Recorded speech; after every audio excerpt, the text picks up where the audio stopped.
Good morning everyone. हम लोग देख रहे हैं प्रतियोगिता दर्पण। कौन से महीने की? अप्रैल की। इसको हम पढ़ रहे हैं सेक्शन में, जिसमें राष्ट्रीय और अंतर्राष्ट्रीय हम लोग ख़त्म कर चुके हैं। अब हम लोग किस पे चर्चा करेंगे? राष्ट्रीय सेक्शन ख़त्म हो गया है, अंतर्राष्ट्रीय भी ख़त्म हो चुका है। अब हम लोग हैं आर्थिक पर। आर्थिक परिदृश्य हम इस पर चर्चा करेंगे आज। ठीक है, तो स्टार्ट करते हैं। फर्स्ट न्यूज़ है रेपो दर में कटौती।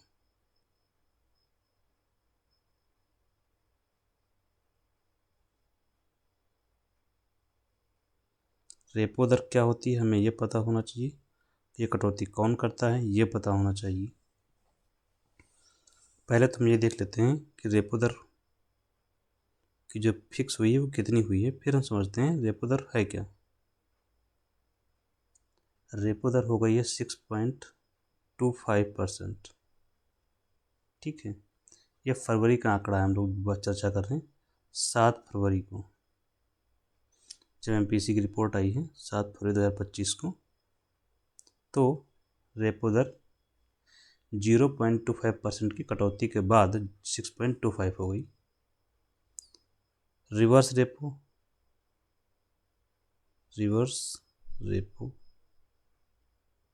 दर ये हो गई 3.35%।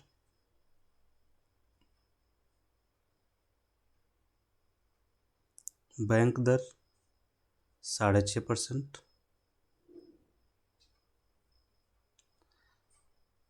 नकद आरक्षण अनुपात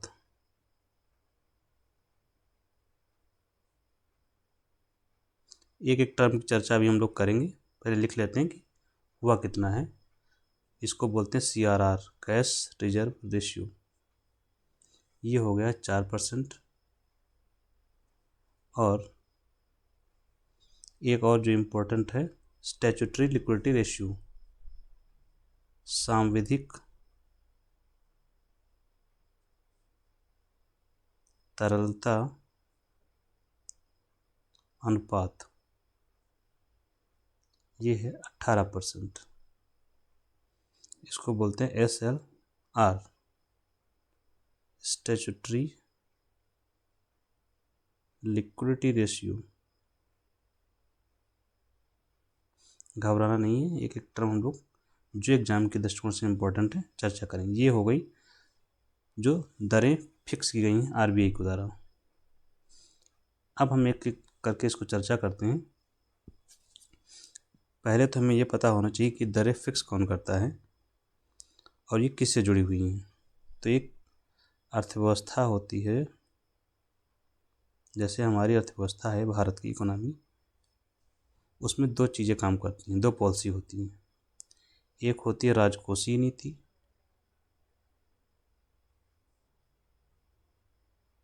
जिसको इंग्लिश में बोलते हैं फिस्कल पॉलिसी, और दूसरी होती है मौद्रिक नीति।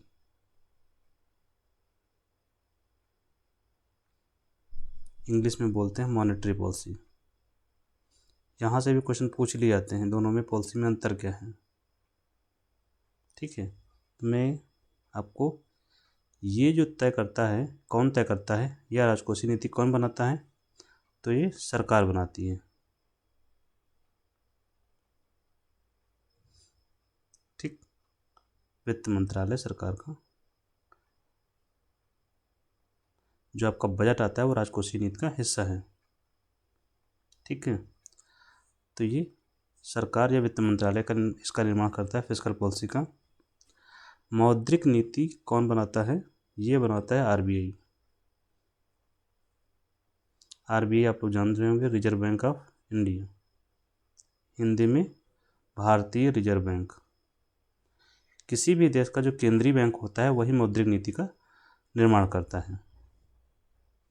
यहाँ भारत में आरबीआई के अंतर्गत है एमपीसी बनाई गई एक कमेटी है जिसका नाम है मॉनेटरी पॉलिसी कमेटी।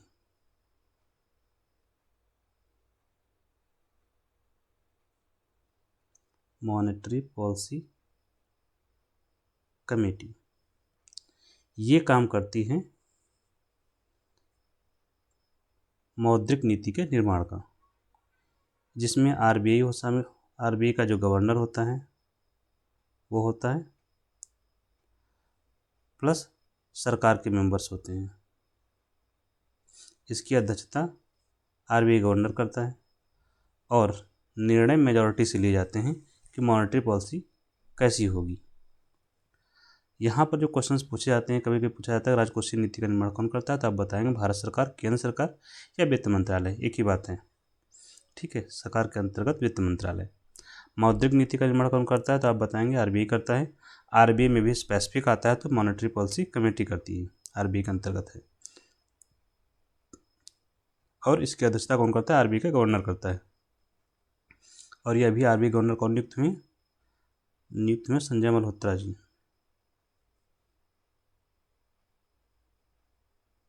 ठीक है, अब ये मॉनेटरी पॉलिसी क्या होती है, ये मॉनेटरी पॉलिसी में क्या करते हैं, रेपो रेट कितनी होगी इसका निर्धारण करते हैं।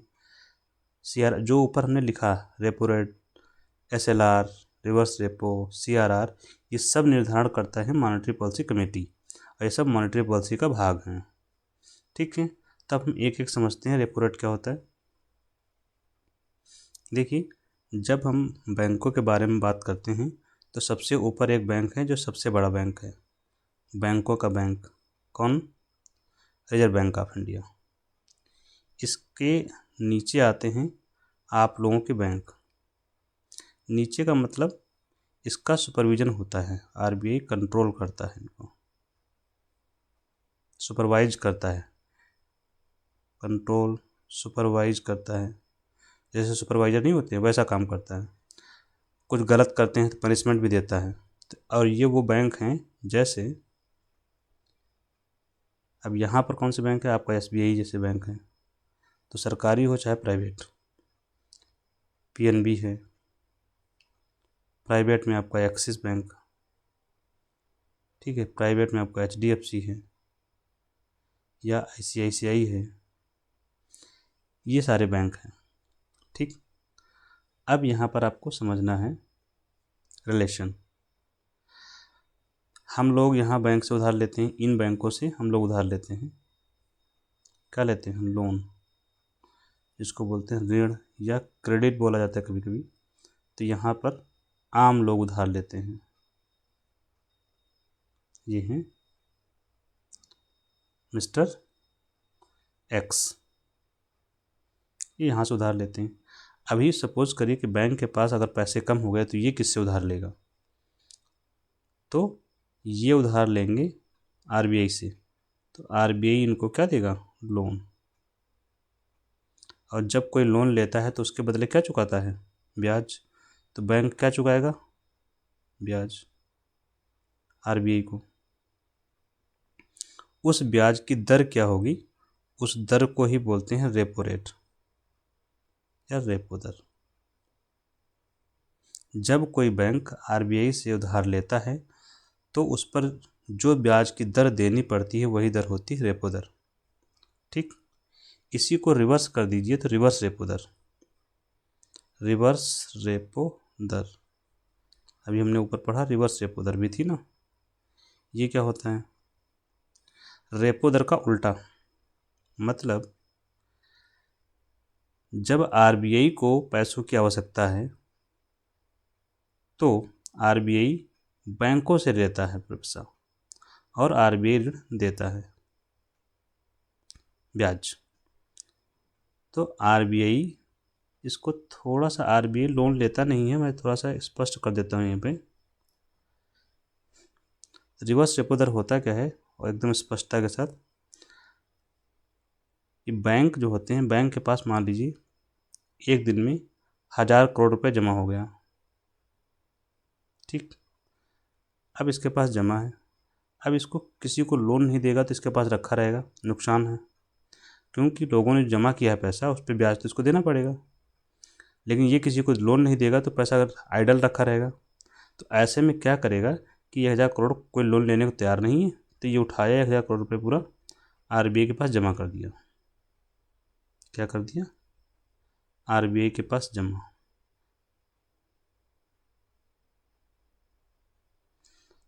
अब जमा कर दिया है तो जमा पर ब्याज मिलता है, तो इस जमा पर आरबीआई कुछ ब्याज देगा। क्या करेगा?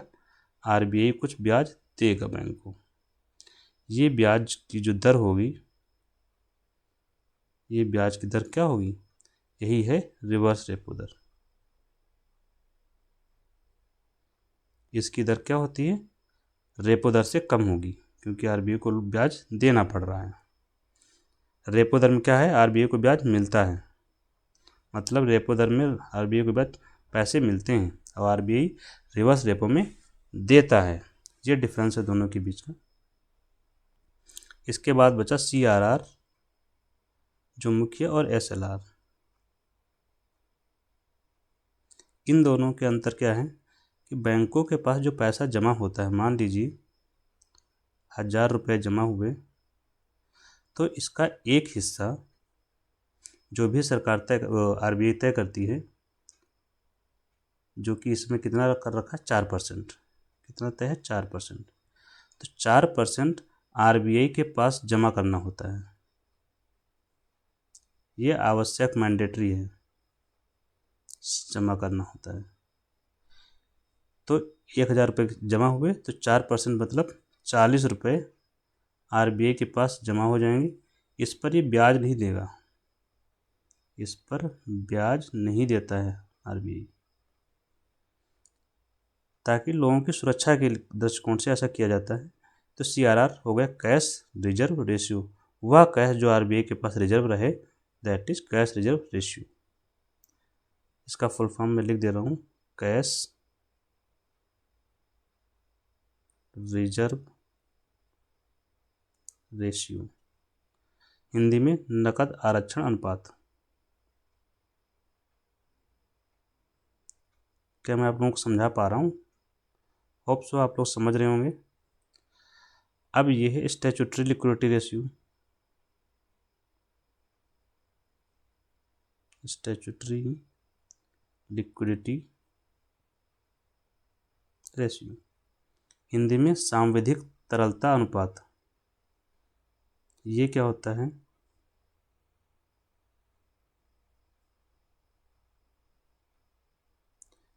ये सरकार ने फिक्स किया हुआ 18%, सॉरी रिजर्व बैंक ने 18% घोषित किया हुआ।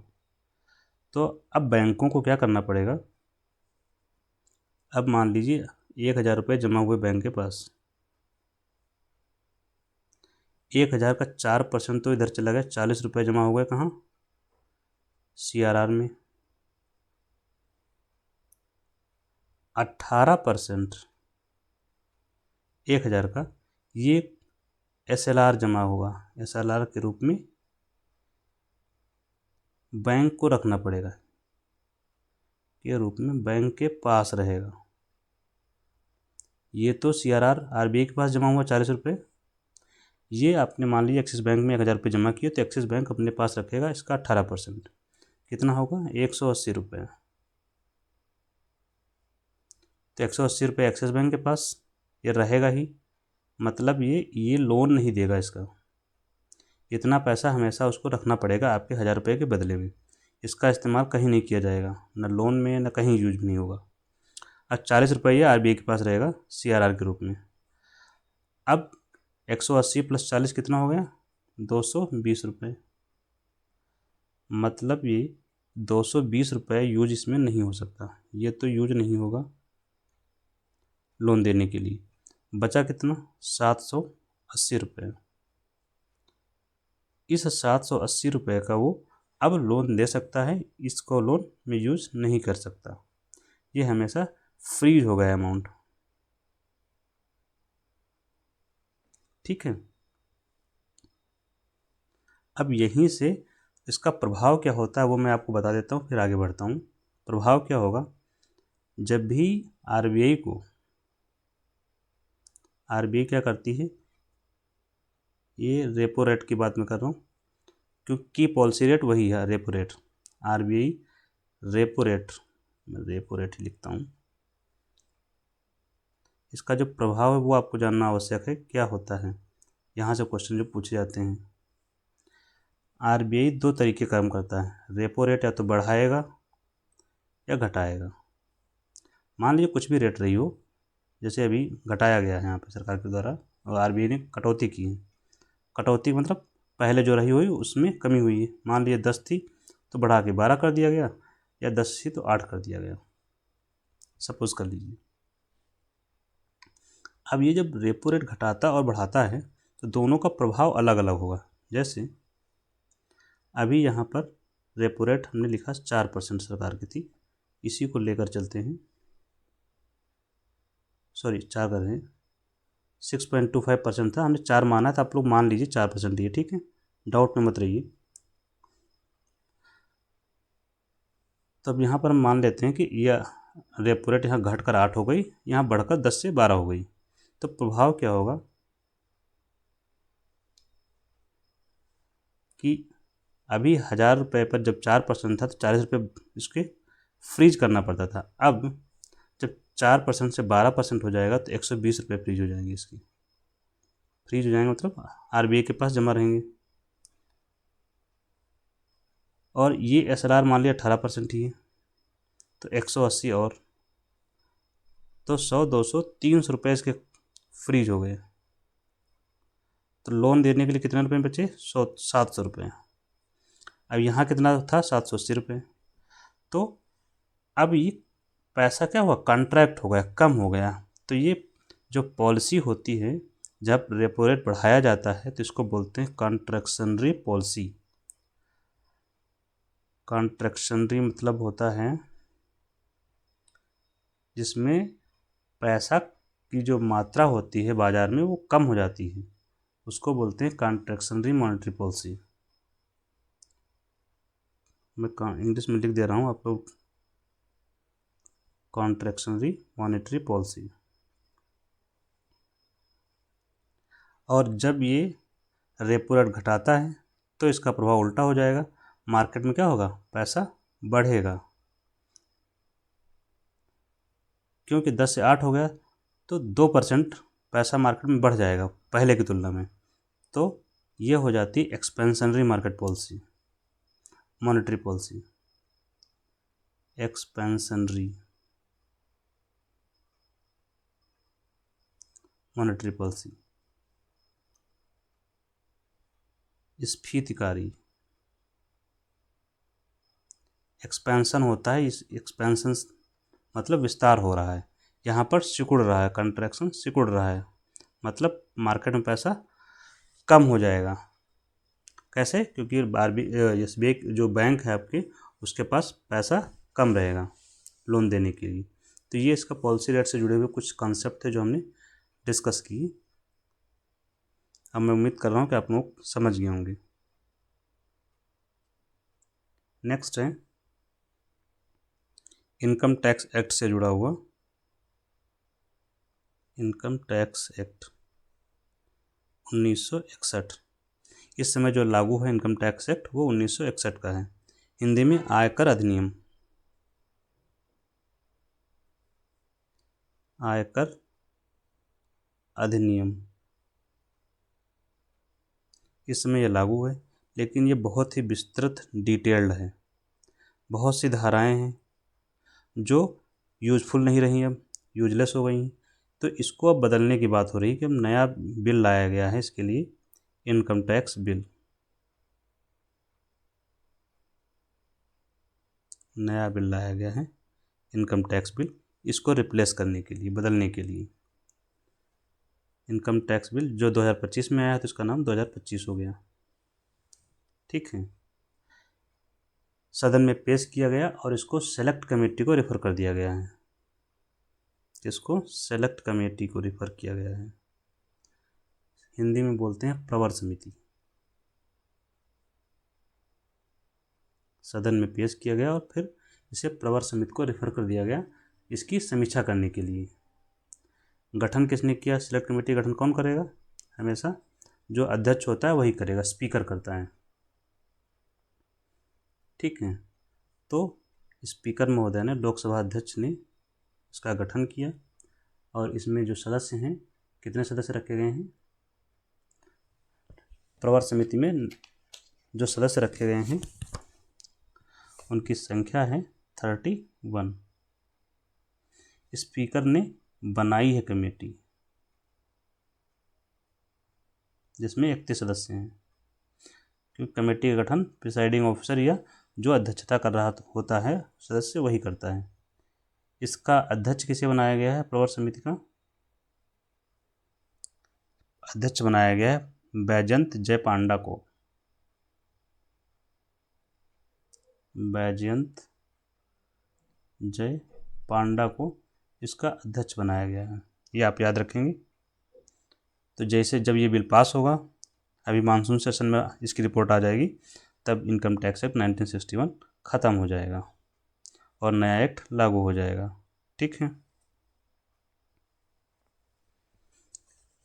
Next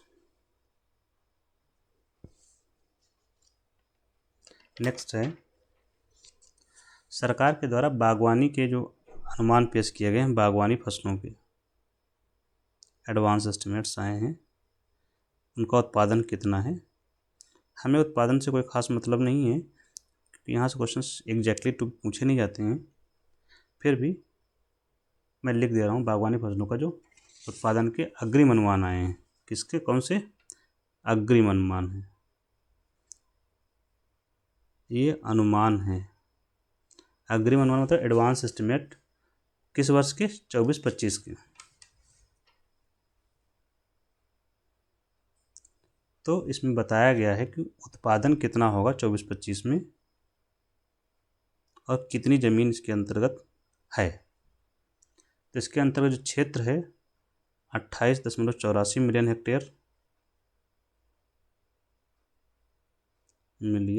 hectare. आपको यहाँ बताते चलते हैं, 1 मिलियन जो होता है बराबर 10 लाख होता है, ये आप लोग याद रखेंगे।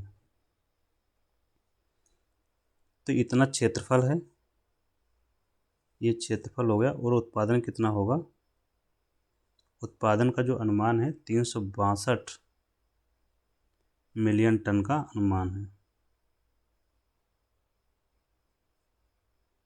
बागवानी क्षेत्र का उत्पादन होगा।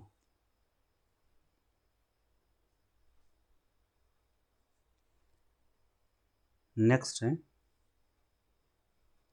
बांग्लादेश से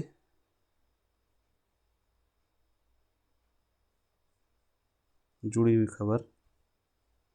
बांग्लादेश की सरकार ने पहली बार पाकिस्तान से कुछ मंगाया है। सरकार ने पहली बार पाकिस्तान से कुछ मंगाया है, आज़ादी के बाद से कुछ मंगाया है या कुछ मंगाया है, ऑर्डर किया है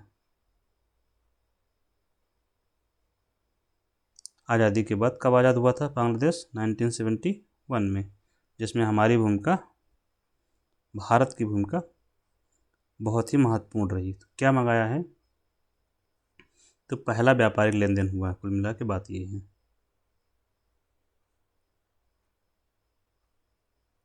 अब मंगाया क्या है? मंगाया गया है राइस। इसका मतलब इससे पहले वहाँ की सरकार पाकिस्तान से कुछ नहीं खरीद रही थी। अभी तो वहाँ बांग्लादेश में सरकार भी कोई नहीं है, स्थायी सरकार है नहीं, क्योंकि शेख हसीना की जो सरकार थी उसका तख्ता पलट हो गया है। क्यों? क्योंकि वहाँ के जो स्टूडेंट्स ने कुछ विरोध दर्ज करवाया, उसके बाद शेख हसीना जी वहाँ से भागकर कहाँ आई? भारत आई। तो वहाँ पर जो अस्थायी सरकार है इस समय, उसको अस्थायी सरकार या अंतरिम सरकार, उसके अध्यक्ष हैं, प्रशासक हैं मोहम्मद यूनुस। ये वही मोहम्मद यूनुस हैं जिन्हें बैंकों के लिए, स्वयं सहायता समूह के लिए जाना जाता है। तो ये बांग्लादेश से जुड़ी हुई न्यूज़ थी। नेक्स्ट है डोनाल्ड ट्रंप, अमेरिका की जो पारस्परिक टैरिफ नीति आई है,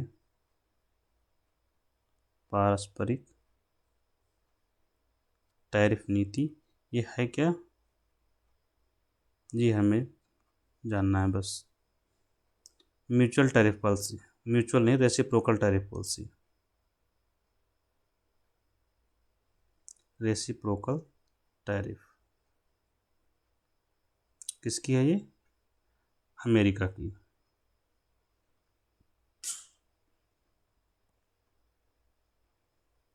अमेरिका के बारे में आप लोग जानते ही होंगे, मैं मैप बना दे रहा हूँ।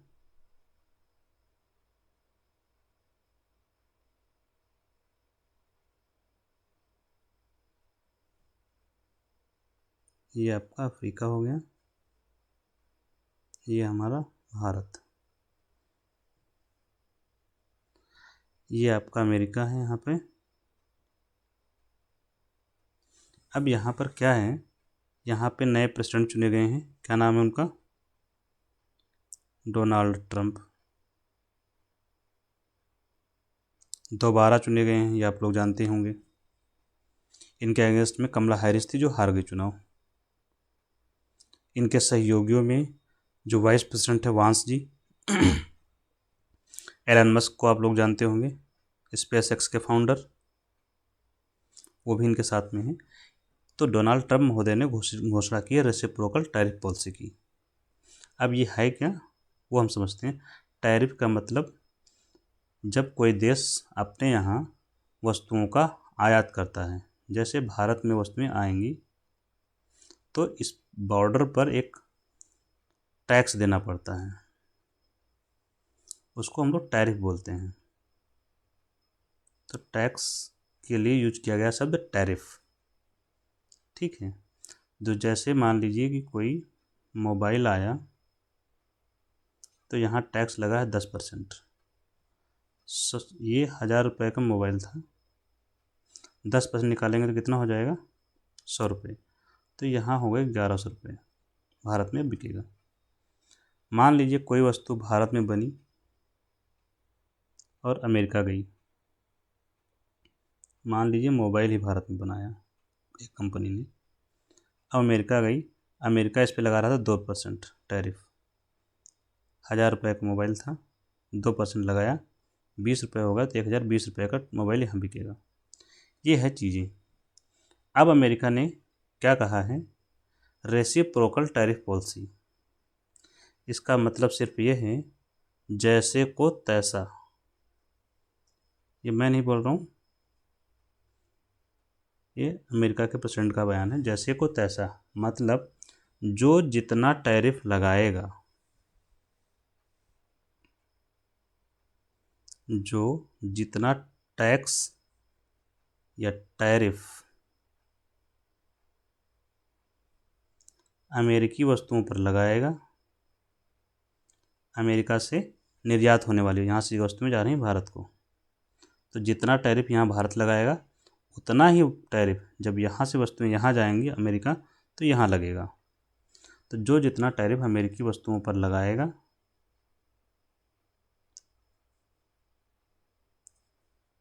वस्तुओं पर लगाएगा, उतना ही टैरिफ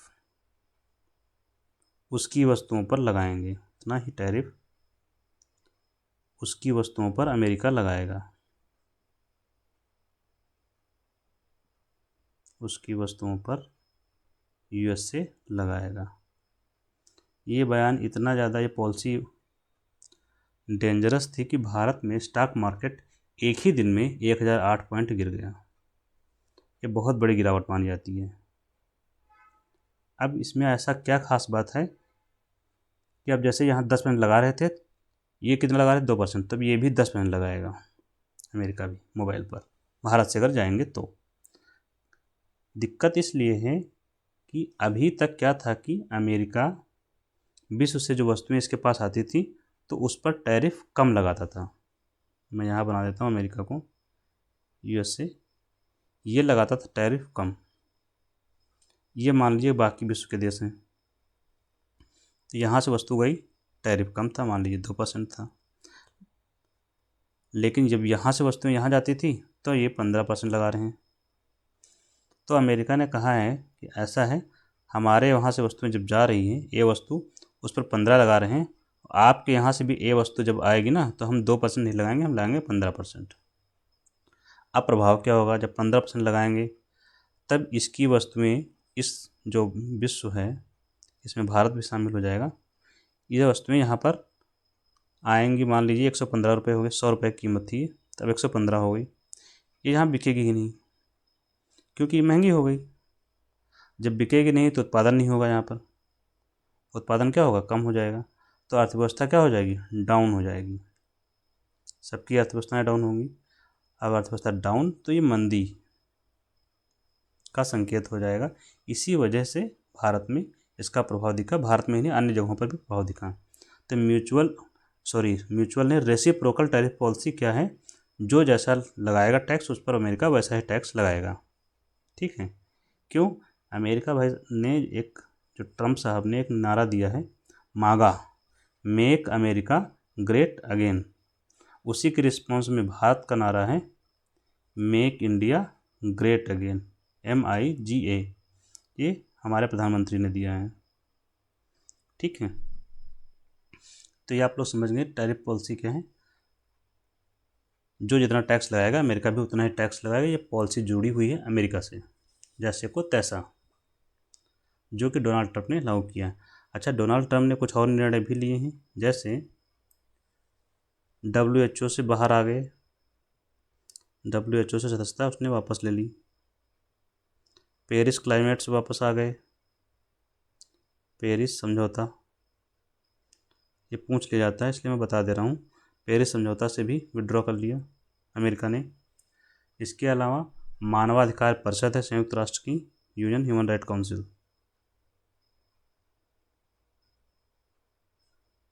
यहाँ से भी वापस ले लिया।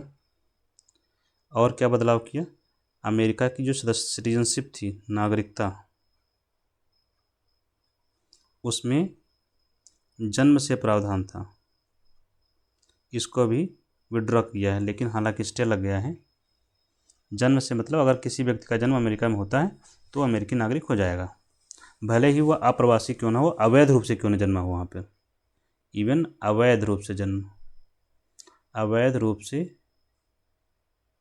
गए हुए लोग, गए हुए पेरेंट्स हैं वहाँ पर, अवैध रूप से पेरेंट्स घुस गए हैं, बच्चे ने जन्म ले लिया तो वो वहाँ का नागरिक हो जाएगा।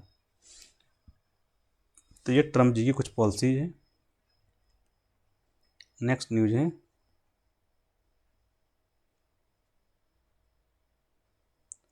राष्ट्रीय जलमार्ग 2 से जुड़ा हुआ,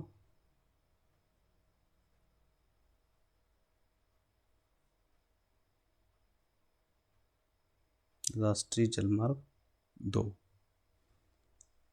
इससे जुड़ी हुई न्यूज़ है। पहले हमें पता होना चाहिए राष्ट्रीय जलमार्ग 2 क्या है। ये कहाँ से है, सदिया से धुबरी तक है, सदिया से धुबरी। ये कौन सी नदी में है, ब्रह्मपुत्र नदी में।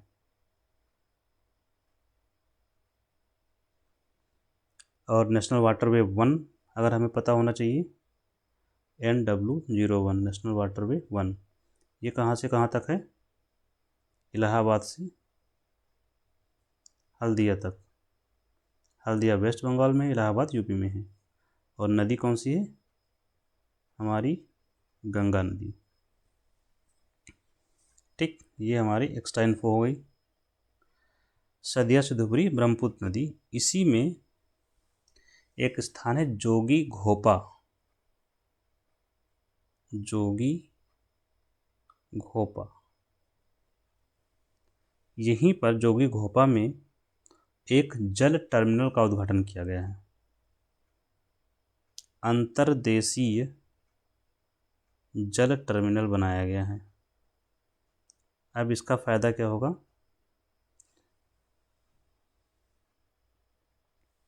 जोगी घोपा शहर है वहीं पर बनाया गया। मान लीजिए कि ये नहर है, सॉरी नदी है, तो यहीं पर ही बना दिया गया। अब यहाँ ये आपका एग्जाम्पल के रूप में ले रहा हूँ, ये कोई समुद्र है जैसे कि बंगाल की खाड़ी है अपनी, तो यहाँ से सामान आराम से यहाँ तक पहुँच जाएगा। मैं रियल लाइफ में ही ले लेते हैं जो रियल है, नहीं तो आप तो अंडरस्टैंड नहीं कर पाएंगे। ये हो गया भारत का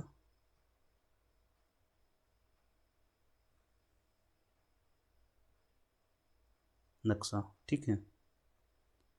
ये नदी आती है आपकी यहाँ से,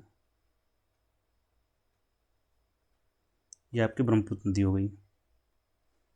तो यहीं कहीं पर होगा जहाँ भी, ठीक है। असम में है तो असम का ही लोकेशन होगा। ये है आपका मेघालय। तो ये यहाँ पर है, यहाँ पर ये आपका भूटान हो जाएगा और ये है आपका बांग्लादेश। ये देश बांग्लादेश है।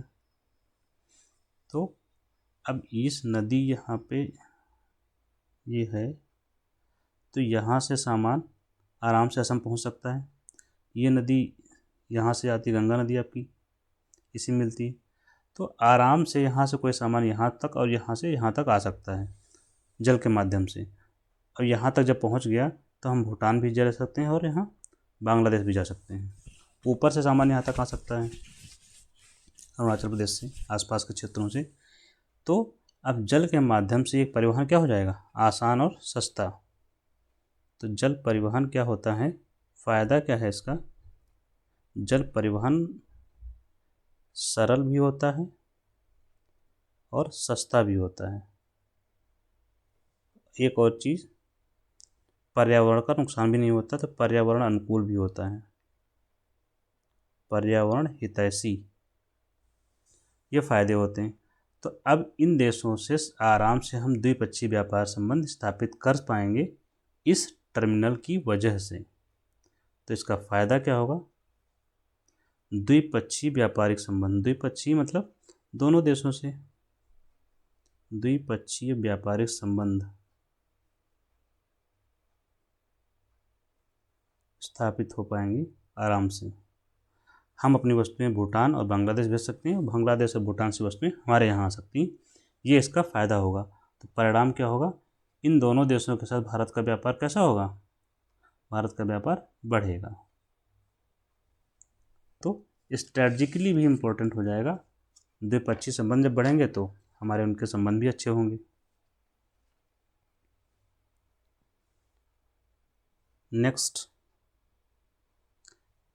नेक्स्ट है एक सूचकांक आया है, फिस्कल हेल्थ इंडेक्स, वित्तीय स्वास्थ्य सूचकांक। वित्तीय स्वास्थ्य सूचकांक ये क्या होता है, इंग्लिश में है फिस्कल वित्तीय health index, fiscal health index.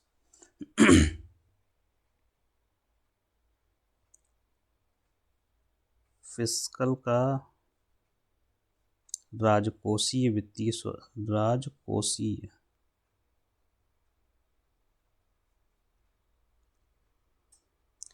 राजकोषीय वित्तीय स्वास्थ्य सूचकांक, ये न्यूज़ है। न्यूज़ में खास क्या है, पहले तो हमें ये पता होना चाहिए कि जारी कौन करता है, क्योंकि यही क्वेश्चन पूछ लिया जाता है। चूँकि ये जारी हुआ है पहली बार जारी किया गया, तो हमें जानना और आवश्यक है और इम्पोर्टेंट भी हो जाता है।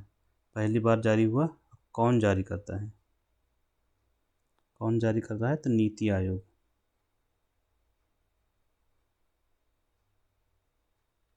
नीति आयोग को लिखते हैं NITI, आगे आयोग है इसे। नीति आयोग का फुल फॉर्म है national institute for transforming India. क्या है, national institute for transforming India. इसको लाया गया है योजना आयोग को रिप्लेस करके लाया गया है। मतलब पहले योजना आयोग था, उसको हटाकर नीति आयोग बनाया गया, इसी की जगह पर लाया गया है ये। योजना आयोग बना था कब? 1950 में। तो नीति आयोग ने जारी किया है सूचकांक। इससे क्या पता चलेगा? राज्यों के, ये राज्यों का सूचकांक होगा, राज्यों के वित्तीय स्वास्थ्य की जानकारी मिलेगी इससे कि राज्यों का फाइनेंशियल हेल्थ कैसा है। ठीक है, तो राज्यों के वित्तीय स्वास्थ्य की जानकारी मिलेगी तो उसी आधार पर राज्य पॉलिसी बना पाएंगे, ठीक, और सुधार कर पाएंगे। तो यहाँ पर जो सबसे बेस्ट रैंकिंग, सबसे अच्छी रैंकिंग वाले राज्य कौन से हैं और सबसे खराब, दो हम ले लेते हैं। तो सबसे अच्छी रैंकिंग इनकी आई है, उनको अचीवर स्टेट कहा गया है, SHIEVR, अचीवर स्टेट, जिन लोगों ने अचीव कर लिया है। तो अच्छी रैंकिंग, पहली रैंकिंग है उड़ीसा की, दूसरी है छत्तीसगढ़ की,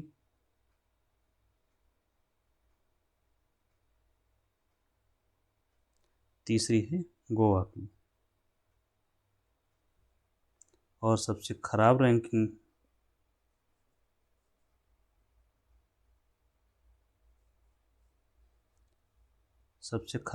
में 18वीं रैंकिंग है पंजाब की। 18 राज्यों को जारी किया गया है, इसलिए सबसे लास्ट में पंजाब है। 17 नंबर पर आंध्र प्रदेश और 16 नंबर पर है वेस्ट बंगाल, पश्चिम बंगाल। तो इन लोगों को कहा गया है एस्पिरेशनल स्टेट है, एस्पिरेशनल स्टेट।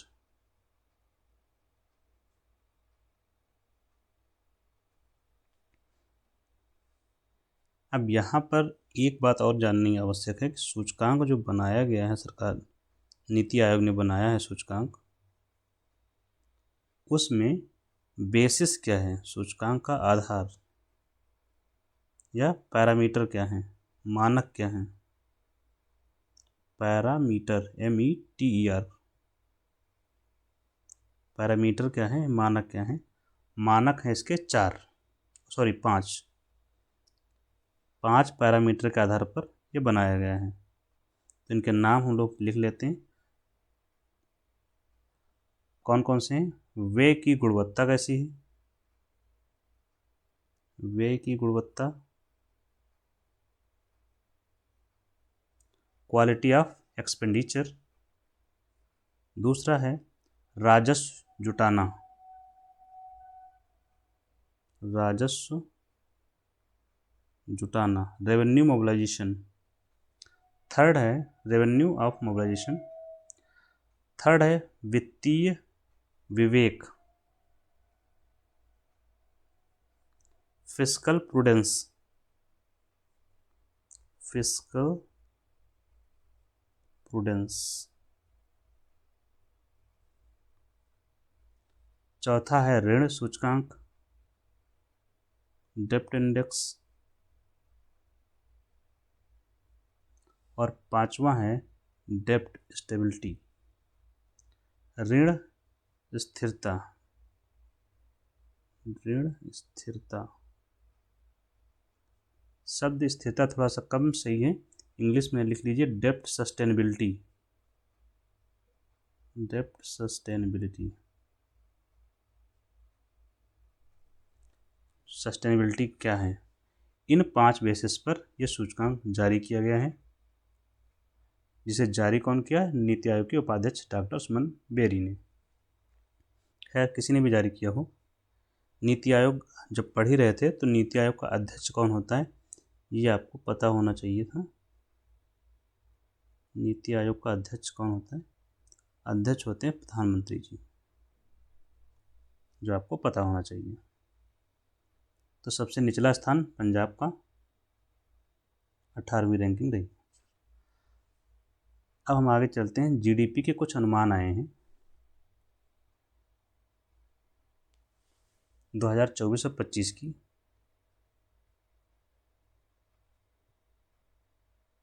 राष्ट्रीय आय के अनुमान आए हैं।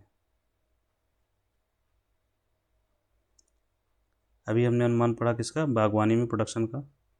अब राष्ट्रीय आय का अनुमान देखते हैं। जब भी अनुमान आते हैं, देखिए कभी आरबीआई द्वारा जारी किया जाता है, कभी वित्त मंत्रालय का आएगा, कभी अंतर्राष्ट्रीय संस्थाओं का आएगा। तो ये अनुमान जो भी हैं, जो रेट है वो आपको याद रहे तो सो फार सो गुड, अदरवाइज आपको कंसेप्ट पता होना ज़्यादा आवश्यक है। और कौन जारी करता है आंकड़े, ये आवश्यक है जानना। तो यहाँ पर जीडीपी या राष्ट्रीय आय या प्रति व्यक्ति आय, सारे आंकड़े कौन जारी करता है भारत में, राष्ट्रीय सांख्यिकी कार्यालय, NSO, नेशनल स्टैटिस्टिकल ऑफिस, राष्ट्रीय सांख्यिकी कार्यालय, ये जारी करता है। ये कौन से मंत्रालय में आता है, उसका नाम है MoSPI, ministry of statistical and programme implementation के द्वारा ये आंकड़े जारी किए जाते हैं जीडीपी और राष्ट्रीय आय के। दूसरी बात, जब ये आंकड़े जारी किए जाते हैं तो आंकड़े जारी किए जाते हैं दो बेसिस पर। राष्ट्रीय आय के आंकड़े, दो तरह के आंकड़े आपको जारी होते हैं एक साथ। एक होता है स्थिर मूल्य पर, जिसको बोलते हैं फिक्स प्राइस, और दूसरा होता है चालू मूल्य पर,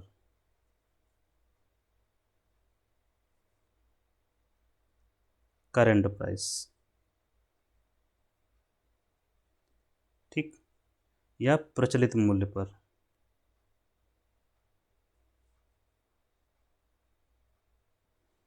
तो जब आप पढ़ेंगे यहाँ पर, जब भी पढ़ेंगे, जैसे जीडीपी आप पढ़ रहे हैं तो GDP at fix price, GDP at current price, national income eight fix price, national income at current price. तो यहाँ पर भी आंकड़े आपको जीडीपी के मिलेंगे, यहाँ पर भी आपको NNI, नेट नेशनल इनकम के आंकड़े मिलेंगे। यहाँ पर आपको PCI, पर कैपिटा इनकम के आंकड़े मिलेंगे। पर कैपिटा इनकम मतलब प्रति व्यक्ति आय।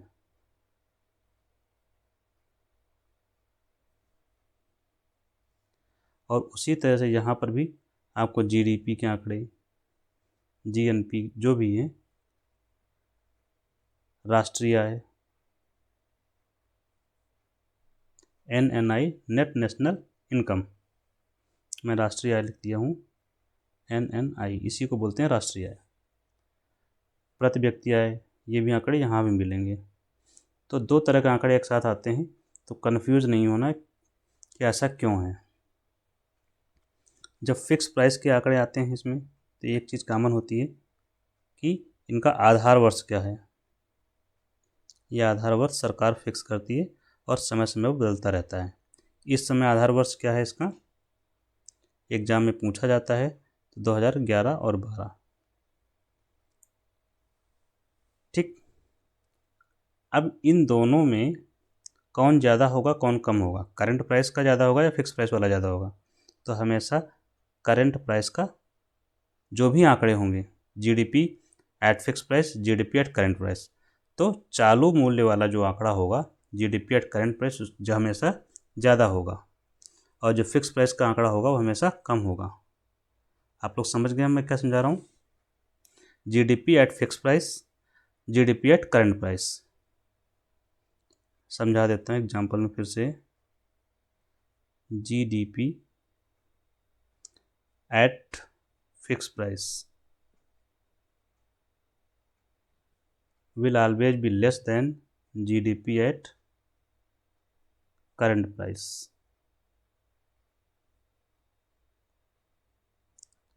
ऐसे ही NNI इधर, NNI इधर,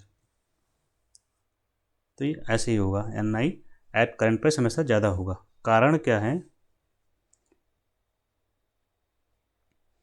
यहाँ पर जो करंट प्राइस और फिक्स प्राइस है, इसके बीच डिफरेंस क्या होता है? डिफरेंस होता है मुद्रास्फीति का। मुद्रास्फीति, इन्फ्लेशन। इन्फ्लेशन क्या होती है? एक शब्द में अगर बात करें तो बोलते हैं महंगाई।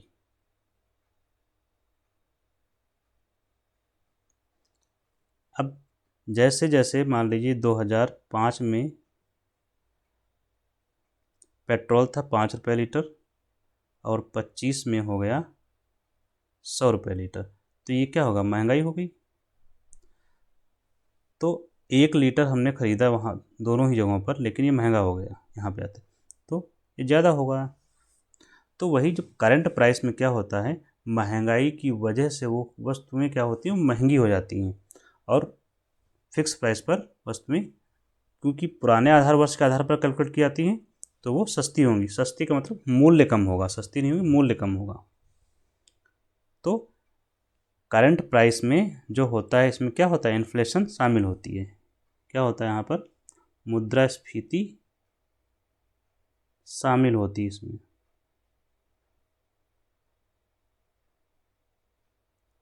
इसलिए ये करंट प्राइस की वैल्यू हमेशा ज़्यादा होती है। तो ये तो थी समझने की बात, स्थिर प्राइस और प्रचलित मूल्य। दूसरी बात, जैसे जीडीपी क्या होता है? जीडीपी का full form gross domestic product. पहले तो आपको ये पता हो, हिंदी में सकल घरेलू उत्पाद। आपको जब परिभाषा याद रखनी है तो बेसिक में क्या याद रखना है? ये है हमारा भारत,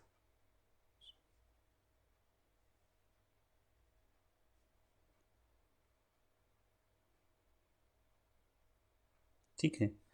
तो ये हो गया भारत, मोटी मोटी याद रखना है परिभाषा आपको।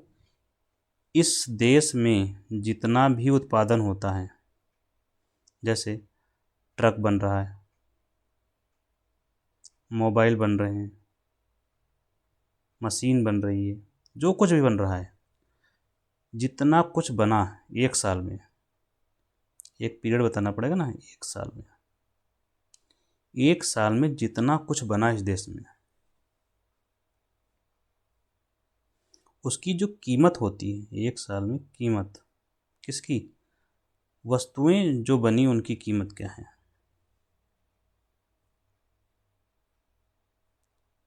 वस्तुओं प्लस सेवाओं, दोनों की कीमत जोड़ लीजिए बस। एक साल में इस देश में, अपने भारत में, जितनी वस्तुओं और सेवाओं का उत्पादन होता है, उनका जो कीमत है वही है जीडीपी, और कुछ नहीं है।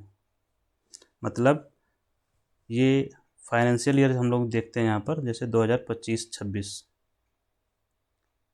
1 अप्रैल शुरू होता है, 31 मार्च को ख़त्म होता है। तो इस दौरान जितनी वस्तुएं और सेवाएं बनी, उनका जो मूल्य है, उनके जो पैसे हैं, अगर कैलकुलेट किया जाए तो जितना कीमत आएगा वही होता है जीडीपी।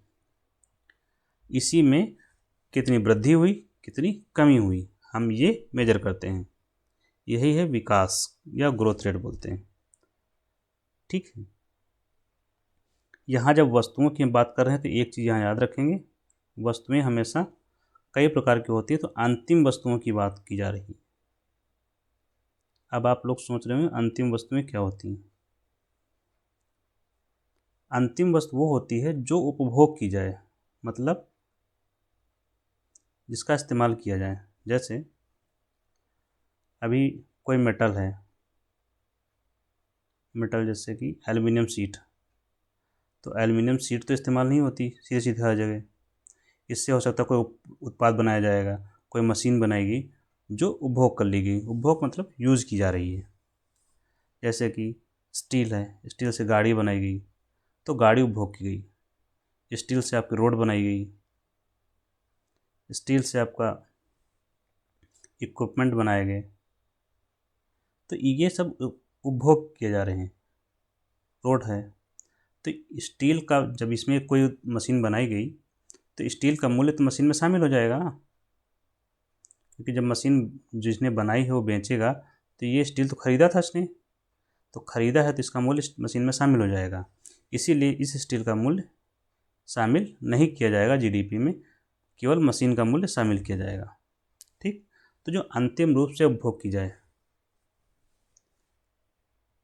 तो ये बेसिक परिभाषा है जीडीपी की समझने की। इसी को याद रखेंगे तो इससे आपकी समझ बढ़ती जाएगी धीरे धीरे। अब हम आंकड़े की बात करते हैं, जो आंकड़े आए हैं। इन आंकड़ों में कहा गया है कि 2024-25 की ग्रोथ रेट बताई गई है 6.5%, 6.5%। यहाँ पर एक बात जो हमारे लिए जानना आवश्यक है, current price per capita income कितना है, हम दोनों में देख लेते हैं। प्रति व्यक्ति आय, इसी को बोलते हैं पर कैपिटा इनकम। तो करंट प्राइस पर कितनी है और फिक्स प्राइस पर कितनी है, मतलब औसतन एक व्यक्ति को कितनी आय मिलती है। तो पहले हम देखते हैं कांस्टेंट प्राइस, फिक्स प्राइस या कांस्टेंट प्राइस, स्थिर मूल्य पर। तो स्थिर मूल्य पर है 1,14,705 रुपये प्रति व्यक्ति मिलती है। करंट प्राइस पर 2,05,579 रुपये, तो करंट प्राइस ज़्यादा हुआ। तो एवरेज रूप से समझ लीजिए 2 लाख रुपये हर व्यक्ति को इसमें मिलते हैं, आय है प्रति व्यक्ति आय भारत में। आपके लिए इतना ही महत्वपूर्ण था जो आपने समझ लिया। यहाँ एक और बात आपको समझनी आवश्यक है, जो जीडीपी आपने समझ ही लिया है, यहाँ से क्वेश्चन पूछे ही जाते हैं। जब आप जीडीपी ने समझ लिया कि देश में उत्पादन कितना हो रहा है, वही है। इसके जो आंकड़े होते हैं, प्राइमरी सेक्टर इसको कहते हैं कि प्राइमरी सेक्टर या प्राथमिक क्षेत्र, सेकेंडरी सेक्टर और टर्सरी सेक्टर।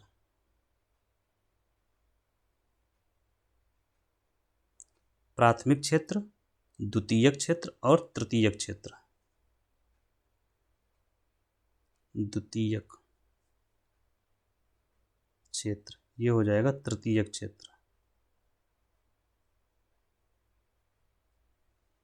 और ये प्राथमिक क्षेत्र। देश में जब उत्पादन होगा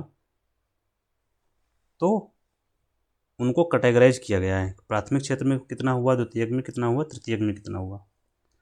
अब प्राइमरी सेक्टर में क्या आता है, इसमें आएगा वो चीज़ें जो सीधे नेचर से जुड़ी हुई हैं, सीधे नेचर से, नेचुरल चीज़ें आएंगी। ठीक है, तो नेचुरल चीज़ें आएंगी, मैं नाम लिख दे रहा हूँ क्योंकि ये नाम ही पूछे जाते हैं एग्जाम में। ठीक है, तो जैसे कृषि है, सीधा नेचर से जुड़ा हुआ है। पशुपालन कृषि के साथ, इसमें कोई हस्तक्षेप किसी का नहीं होता। ये याद रखेंगे, कृषि, पशुपालन, वानिकी, फॉरेस्ट्री, वन लगाइए, और मत्स्यन,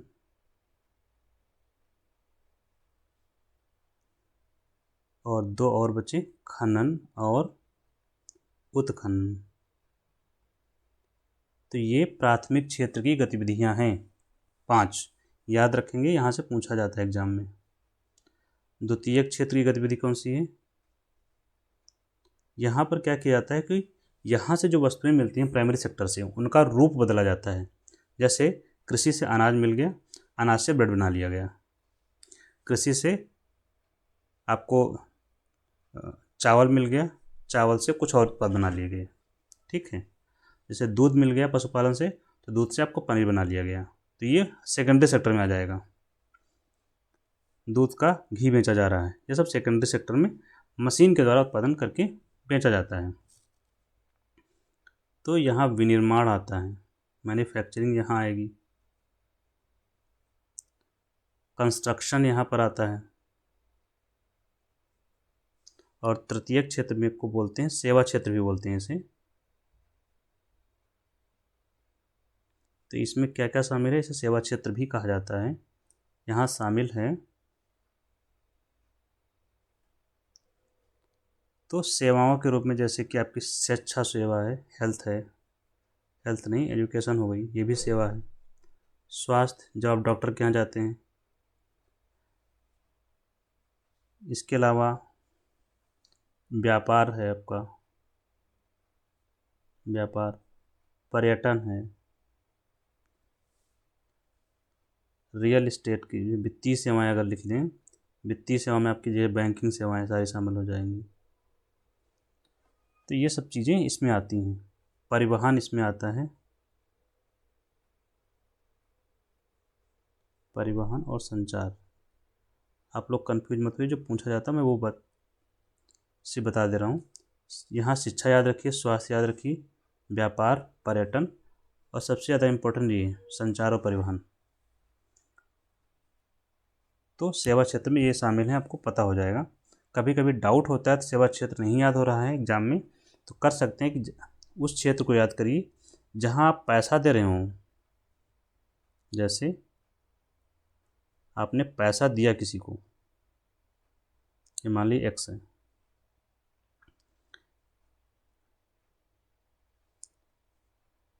एक ये है, एक ये है।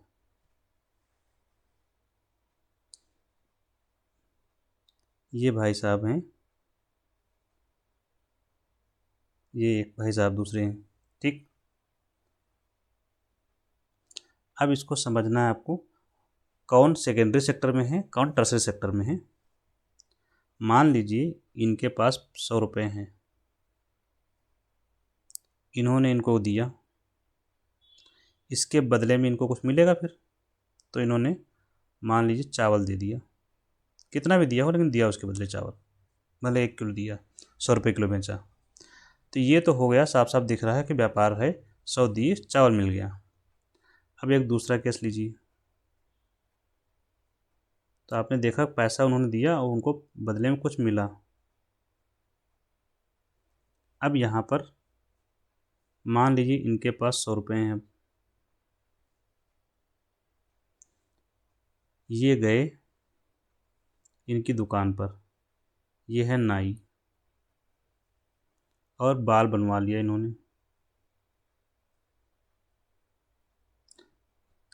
अब इनको कुछ मिला क्या? नहीं, लेकिन पैसा तो देना पड़ेगा 100 रुपये, क्योंकि काम करवाया है। लेकिन बदले में इनको कुछ मिला नहीं, लेन देन तो हुआ लेकिन सेवा मिली, तो ये क्या है? सेवा मिली। ऐसे ही मान लीजिए ये 2 लोग फिर हैं,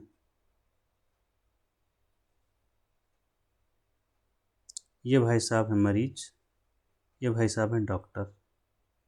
ये गए इनके पास कि हम बीमार हैं, इन्होंने कहा ऐसा है, ये बनाया पर्चा, दवाई लिख दिया, प्रिस्क्रिप्शन लिख दिया,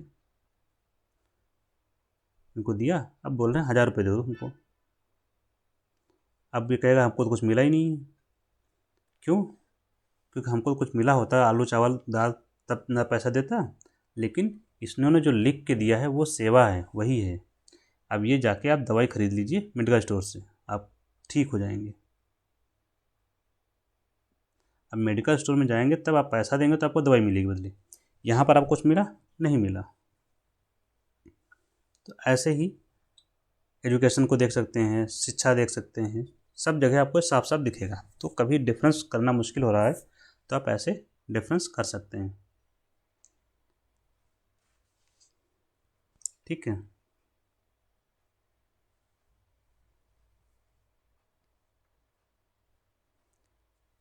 नेक्स्ट है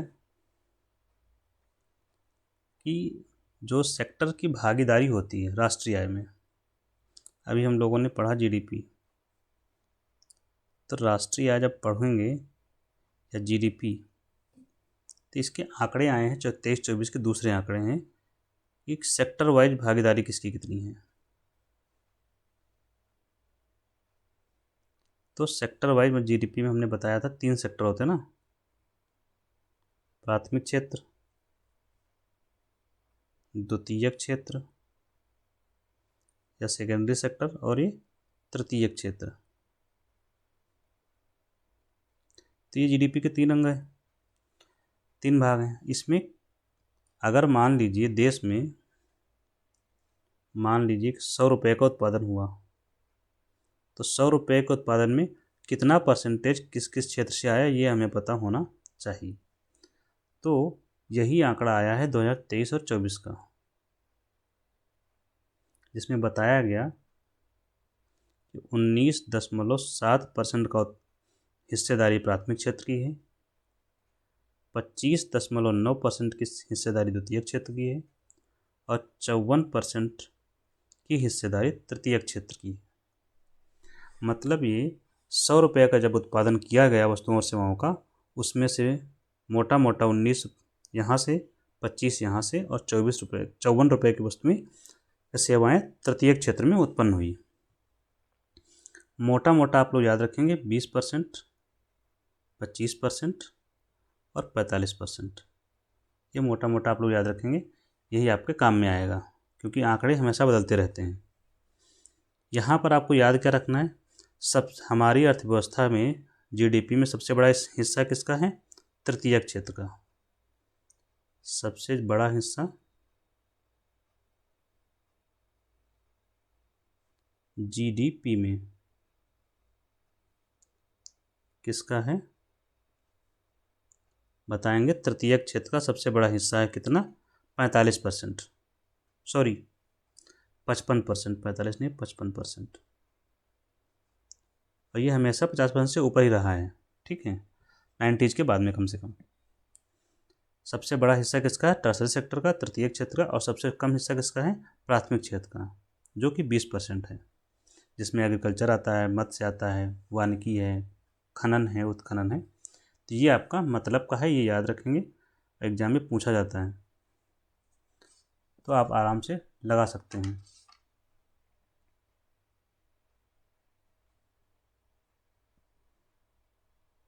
महाराष्ट्र में एक बैंक है, new India cooperative bank, new India cooperative bank.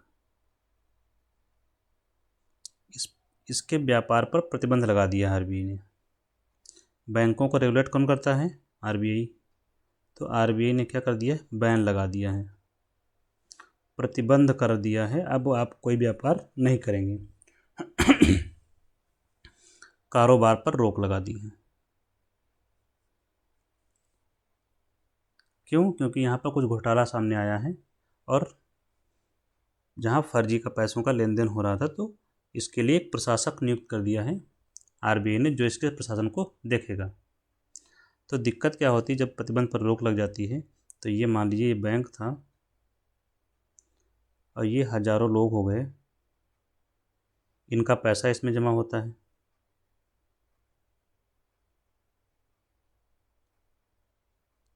इन्होंने जमा कर रखा है, तो इनका घोटाला हुआ तो इनका पैसा भी चला गया। मान लीजिए कि 1000 करोड़ रुपए यहाँ जमा थे, सबका पैसा भी ख़त्म हो जाएगा। तो ऐसे में क्या होगा? तो व्यवस्था सरकार ने क्या कर रखी है आरबीआई ने, कि 5 लाख तक का इंश्योरेंस कर रखा है, 5 लाख तक का बीमा है। अगर आपने जमा किया है यहाँ पैसा, इन्होंने मान लीजिए कि 10 लाख जमा कर रखा है, इन्होंने जमा कर रखा 4 लाख, तो इनका 5 लाख का बीमा हो रखा है। अब मान लीजिए बैंक बंद हो जाता है फॉर एग्जांपल, तो आरबीआई ने गारंटी दे रखी है कितनी की? 5 लाख तक का। मतलब अगर ये बैंक डूबता है तो इनको भी 5 लाख रुपए मिल जाएंगे, लेकिन नुकसान होगा। 10 जमा किया था, 5 लाख का नुकसान सहना पड़ेगा इनको। इन्होंने 4 लाख जमा किए थे तो इनको 4 लाख पूरा मिल जाएगा। मान लीजिए कोई थर्ड पर्सन है, ये दौड़ते हुए चले आ रहे हैं, इन्होंने 5 लाख जमा किया था, तो इनको पूरा 5 लाख, मतलब 5 लाख तक जिसने जमा किया है उसको पूरा 5 लाख मिल जाएगा। 5 लाख से जो ऊपर होगा उसका 5 लाख से ऊपर वाला पैसा नहीं मिलेगा, मिलेगा उसको 5 लाख रुपए। ये होता है इंश्योर्ड 5 लाख रुपए हर बैंक में। कौन इंश्योर्ड करता है? एक कंपनी है DICGC, ये आरबीआई की सब्सिडरी कंपनी है, जो इंश्योरेंस करती है आपके जमा किए गए पैसों का, जो बैंक में आप लोग पैसा जमा करते हैं। इसका पूरा नाम क्या है? Deposit insurance.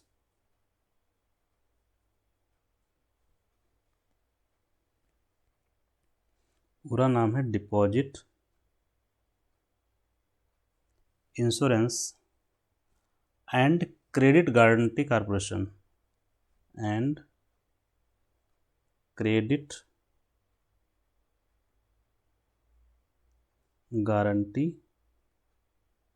कॉर्पोरेशन। ये आरबीआई की सब्सिडरी कंपनी है। सब्सिडरी का मतलब होता है आरबीआई की सहायक कंपनी, समझ लीजिए। मतलब ये कि आरबीआई इसका मालिक है, 100% हिस्सेदारी इसके पास है आरबीआई की। तो आरबीआई इस कंपनी का मालिक है और ये कंपनी लोगों का पैसा जो बैंकों में जमा होता है उसका इंश्योरेंस करती है। तो जब बैंक का इंश्योरेंस करती है 5 लाख का, जितने लोग खाता खुलवाएंगे तो उसके बदले में इसको प्रीमियम भी मिलता है। बैंक प्रीमियम देता है। ठीक, प्रीमियम का मतलब एक पैसा, एक छोटी सी अमाउंट।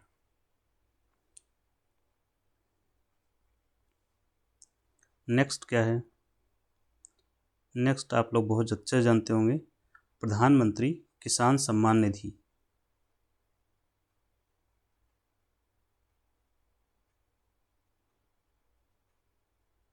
न्यूज में क्यों है? क्योंकि इसकी 19वीं किस्त जारी हुई है। तो हमें किस्त से लेना देना नहीं है, हमें लेना देना है कि 2000 कब से शुरू हुई थी।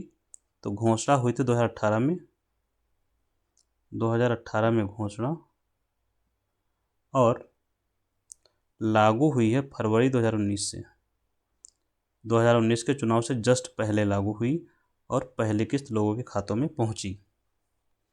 ठीक, ये योजना क्या है? नाम से स्पष्ट है, किसानों को लेकर के योजना है। तो किसानों को 2-2 हज़ार रुपये करके 3 बार मिलता है एक साल में। तो कितना मिला? 6,000 रुपये वार्षिक इससे सहायता मिल जाती है।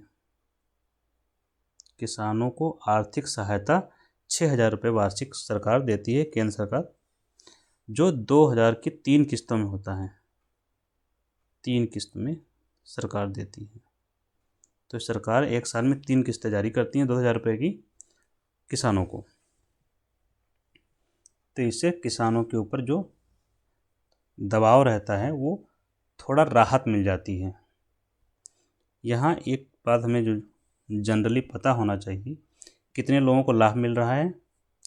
9.8 करोड़ किसानों को लाभ मिल रहा है इससे। मतलब लगभग 10 करोड़ लोग शामिल हैं। इसमें से लगभग 2.4 करोड़ महिलाएं हैं, मतलब महिला किसान हैं।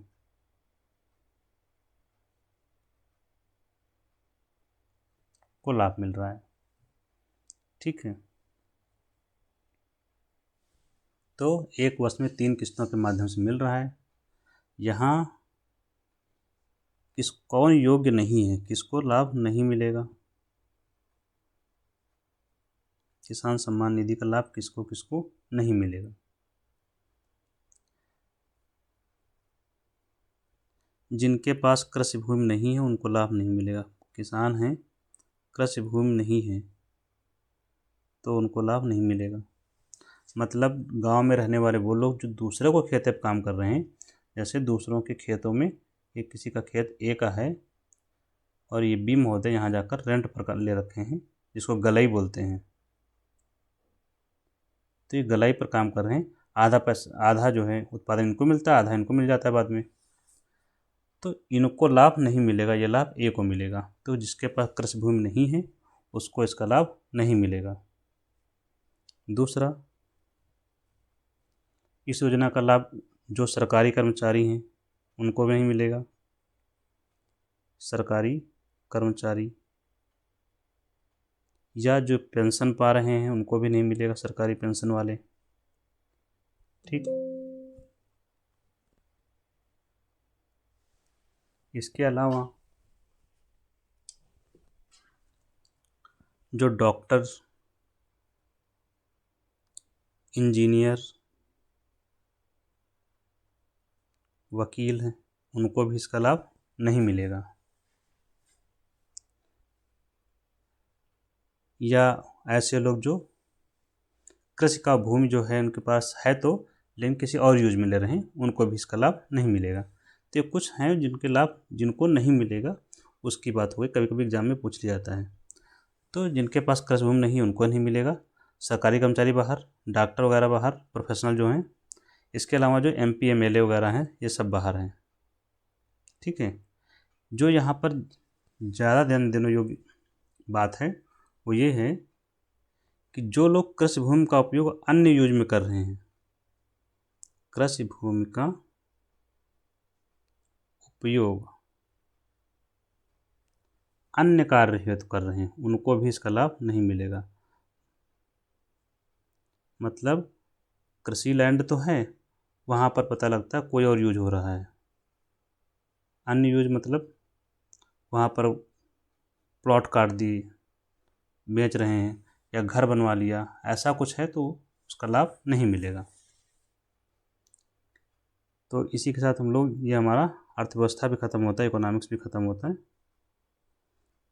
अब हम लोग नेक्स्ट क्लास में मिलेंगे, स्पोर्ट्स को लेकर और कुछ अपॉइंटमेंट्स जो होंगे उनके बारे में चर्चा करेंगे। तो तब तक के लिए आप लोग इसको देखिए और याद करिए। Thank you.